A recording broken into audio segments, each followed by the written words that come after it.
Era a primeira vez que as duas iam ao Morro do Castelo. Começaram de subir pelo lado da Rua do Carmo. Muita gente há no Rio de Janeiro que nunca lá foi. Muita haverá morrido. Muita mais nascerá e morrerá sem lá pôr os pés. Nem todos podem dizer que conhecem uma cidade inteira. Um velho inglês, que aliás andara terras e terras, confiava-me há muitos anos em Londres, que de Londres só conhecia bem o seu clube e era o que lhe bastava da metrópole do mundo. Natividade e Perpétua conheciam outras partes além de Botafogo. Mas o Morro do Castelo, por mais que ouvissem falar dele e da cabocla que lá reinava em 1871, era-lhes tão estranho e remoto como o clube. O clube do inglês lá na Inglaterra, né? Em Londres, ninguém conhece, né? Que clube que é esse? O íngreme, o desigual, o mal calçado da ladeira mortificavam os pés às duas pobres donas. Não obstante, continuavam a subir como se fosse penitência, devagarinho, cara no chão, véu para baixo. A manhã fazia certo movimento. Mulheres, homens, crianças que desciam ou subiam, lavadeiras e soldados, algum empregado, algum lojista, algum padre, todos olhavam espantados para elas, que aliás vestiam com grande simplicidade. Mas há um donaire, ou seja, há uma graça, uma distinção, né? Um garbo, que se não perde e não era vulgar naquelas alturas. Não era comum uma pessoa andando com esse tipo de garbo no Morro do Castelo, naquelas alturas. A mesma lentidão do andar, comparada à rapidez das outras pessoas, fazia desconfiar que a primeira vez que ali iam, fazia desconfiar que era a primeira vez que ali iam.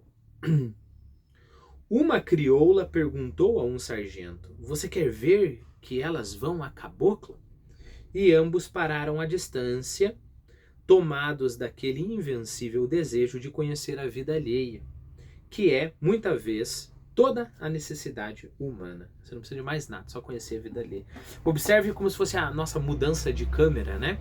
Então o narrador está junto com as duas senhoras, olhando para o jeito delas olhar, o jeito delas caminharem, o jeito de se vestir, etc, etc. Antes disso, o narrador estava completamente afastado, falando do Morro do Castelo. Depois ele foca, né? Foca para mim.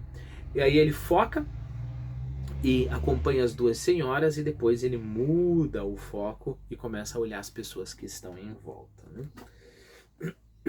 Com efeito, as duas senhoras buscavam disfarçadamente o número da casa da cabocla, até que deram com ele.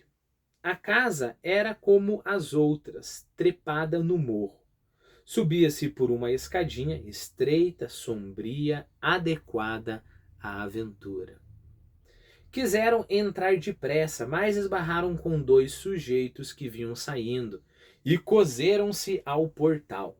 Um deles perguntou-lhes familiarmente se iam consultar a adivinha.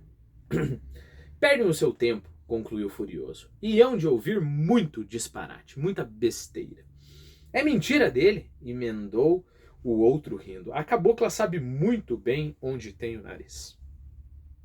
Hesitaram um pouco, mas logo depois advertiram que as palavras do primeiro eram um sinal certo da vidência e da franqueza da adivinha. Nem todos teriam a mesma sorte. A dos meninos de Natividade podia ser miserável. E então, enquanto cogitavam, passou fora um carteiro, que as fez subir mais depressa para escapar aos outros olhos. Tinham fé, mas tinham também vexame da opinião, como um devoto que se benzesse às escondidas. Perfeita essa imagem, né? Eu não sei se você lembra, mas os católicos antigos, quando passavam em frente a uma igreja, não sei se é exatamente isso que o narrador está se referindo, mas pode ser, você passa em frente a uma igreja católica, você faz o sinal da cruz, né? Cada vez que você passa em frente a uma igreja. Mas você vai estar no meio da rua lá, as pessoas vão estar olhando para você, você faz assim que tá limpando a testa, dá uma coceira aqui, vai limpar uma coisinha no ombro e uma outra coisinha no ombro. Então você acredita que a igreja é sagrada e que você merece a sua reverência, né? Mas dá vexame, né? Velho caboclo, pai da adivinha, conduziu as senhoras à sala. Esta era simples, as paredes nuas, nenhum bicho empalhado, esqueleto ou desenho de aleijões. Aleijão aqui é uma pessoa com uma deformidade, uma mutilação, né? Por quê? Porque aqui, ó, nenhum bicho empalhado, esqueleto. Bom, a mulher é uma feiticeira, né? Então você espera ali umas figuras macabras, né? Você espera ali um bicho empalhado, você espera ali qualquer coisa do tipo. Quando muito, um registro da Conceição colado à parede podia lembrar um mistério, apesar de encardido e roído, mas não metia medo. Sobre uma cadeira, uma viola. Né? Lembre-se que Conceição aqui, nós não estamos falando do bairro do Rio de Janeiro, né? Nós estamos falando da Virgem Maria sem pecado, Imaculada Conceição, né? Que a ideia é claro que Maria concebeu sem ter feito pecado, né? Ainda virgem. Então essa era tudo que havia de mistério ali, né? Minha filha já vem, disse o velho. As senhoras como se chamam? Natividade deu o nome de batismo somente. Nome de batismo em oposição ao quê? É o nome, o sobrenome, o nome que ela ganhou do marido, né? Então é o nome que ela ganhou no batismo. Maria. Como um véu mais espesso que o que trazia no rosto e recebeu um cartão. Vamos lá, o tom não ficou bom. Natividade deu o nome de batismo somente. Maria. Como um véu mais espesso que o que trazia no rosto. Como assim?